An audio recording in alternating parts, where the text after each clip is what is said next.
பிதாசுதன் பரிசுத்தாவின் பெயராலே ஆமீன். இன்றைய நற்செய்தி வாசகம். விண்ணகத்திலிருந்து இறங்கி வந்த வாழ்வு தரும் உணவு நானே. யோவான் எழுதிய தூய நற்செய்தியிலிருந்து வாசகம்.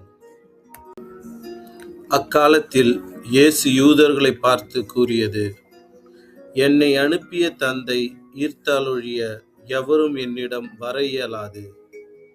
என்னிடம் வருபவரை நானும் இறுதி நாளில் உயிர்த்தெழச் செய்வேன். கடவுள்தாமே அனைவருக்கும் கற்றுத்தருவார் என இறைவாக்கு நூல்களில் எழுதியுள்ளது. தந்தைக்கு செவிசாய்த்து அவரிடமிருந்து கற்றுக்கொண்ட அனைவரும் என்னிடம் வருவர். கடவுள்தாமே கற்றுத்தருவார் என்பதிலிருந்து தந்தையை எவராவது கண்டுகொள்ளார் என்று பொருள் கொள்ளக்கூடாது.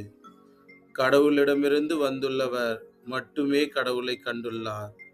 உறுதியாக உங்களுக்கு சொல்கிறேன், என்னை நம்புவோர் நிலைவாழ்வை கொண்டுள்ளனர். வாழ்வு தரும் உணவு நானே. உங்கள் முன்னோர் பாலை நிலத்தில் மன்னாவை உண்டபோதிலும் இறந்தனர். உண்பவரை இரவாமல் இருக்க செய்யும் உணவு விண்ணகத்திலிருந்து இறங்கி வந்த இந்த உணவே.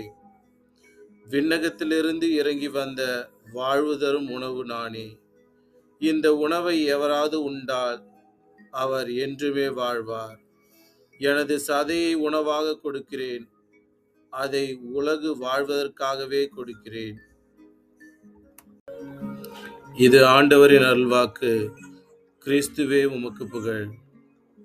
Praise the Lord.